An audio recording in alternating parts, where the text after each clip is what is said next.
Hello, friend, and welcome. Whether you're celebrating today, grieving, waiting, or just surviving, this episode is for you.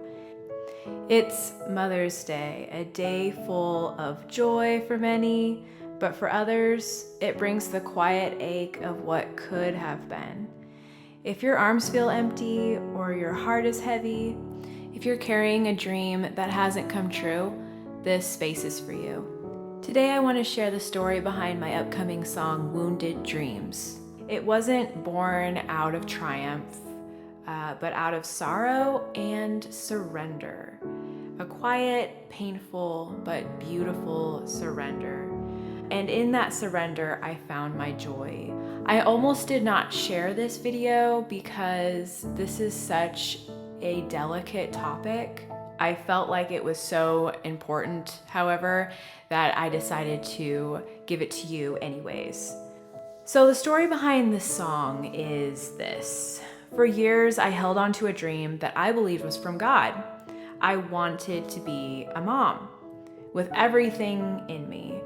But that dream kept breaking. God kept saying no.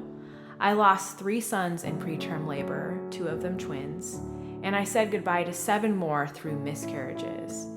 Each time I revived the dream, I gave it CPR, kept it barely breathing, and I told myself that it was faith, that if I just prayed harder, believed stronger, that God would come through. But over time, something began to shift. What I once called faith started to feel more like striving. And if I'm honest, like lust, but not in the usual sense. It was a deep, consuming desire for something that God had not given me, something I wanted anyway. It looked in real life like jealousy, like bitterness, frustration, confusion. I was praying, but my motives weren't rooted in pursuing the kingdom of God or his righteousness. I just wanted a baby because I thought it would make me happy. Then James 4:3 hit me. He says, "You ask and do not receive because you ask wrongly to spend it on your own passions or your own happiness." Which got me thinking, was my faith in this dream just Cinderella theology? Wishing on a star and calling it belief? That realization hit hard. But I needed it because those wounded dreams were not doing me any favors. I was dragging them behind me like a dead weight. They shaped my identity, they stole my joy, and blinded me to what God was doing in my life, what he wanted to do in my life. They really kept me from running my race. Hebrews 12:1 says, "Let us throw off everything that hinders and the sin that so easily entangles, and run with perseverance the race marked out for us." I just want you to notice that. Everything that hinders and sin. We tend to think of that verse as referring to sin being what entangles us. Sin does entangle us, but there are other things that do as well. And wounded dreams can be an entanglement, something that distracts us. Dreams that make us want to live someone else's life, dreams that keep us stuck in a lane that was never ours to begin with. Psalm 139:16 says, "All the days ordained for me were written in your book before one of them came to be." God marks our courses, not us. And he marks them very uniquely. Some are marked by having children, some are marked by grief, and some by something we never expected. And that's why I wrote Wounded Dreams. Verse 1 is a confession. Wounded dreams promise hope, but they often turn faith into striving and soil into dust. We're waiting for rain to come and it never comes, and we just keep waiting. The chorus is a turning point. I'll run my race to win with no wounded dreams in tow. It's a declaration telling God that he maps our course. Verse 2 explores how wounded dreams kill imagination, how they block gratitude. I made a hard decision to give them their final blow, to let my dreams die. And this is what verse 2 talks about, to let them breathe their last so that I could finally breathe. And the bridge was the biggest surprise. Once I laid my dreams down, I heard a new voice, adventure, and it was calling me by name. Verse 3 might be the most important. Wounded dreams hurt greater still than dreams that fully die. Because buried dreams, well, they become fertilizer for gratitude.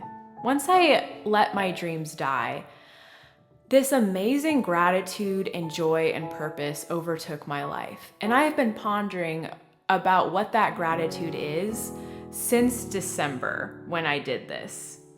After years of drought, grace began to fall like rain. Joy grew, hope returned, stronger, deeper, braver. And I realized my identity, my purpose, my calling, they weren't buried with my babies. They were waiting. I found peace when I knew without a doubt that God loved me. And because I knew He loved me, I was able to trust Him to map my course, even if my dreams would never come true on it. Romans 8:32 says, "He who did not spare His own Son, but gave Him up for us all, how will He not also graciously give us all things?" And that's what changed me. I stopped having faith in the dream and started having faith in God. I quieted my soul.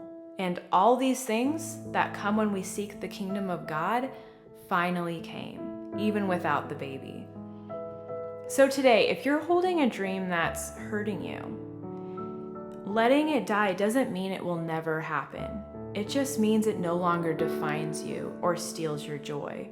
Psalm 131 says, "I have calmed and quieted my soul like a weaned child from its mother." When you let go, when you wean yourself from the desire for something that God has not given, you make space. You make space for peace, for purpose, for something new to happen, something new to grow. And sometimes what you bury becomes the very soil for your next season.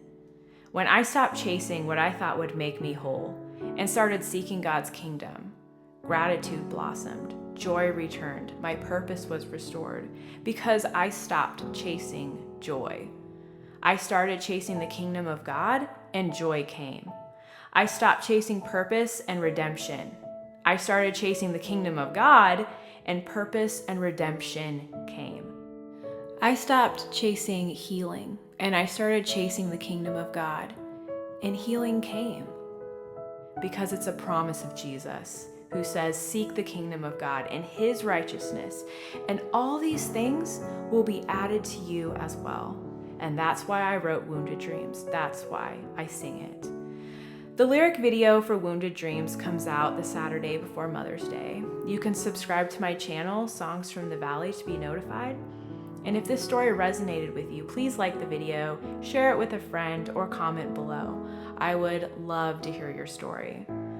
Before you go, just remember that you're not forgotten, your tears are not wasted, and your story is not over. May you find the courage to lay your wounded dreams down. May you hear the voice of adventure calling your name, and may you run the race that God has marked out for you. Your life is a living sacrifice, and you can trust the dreams of God that He has for you. Happy Mother's Day, friend. You are loved, you are seen, and remember that you're never alone.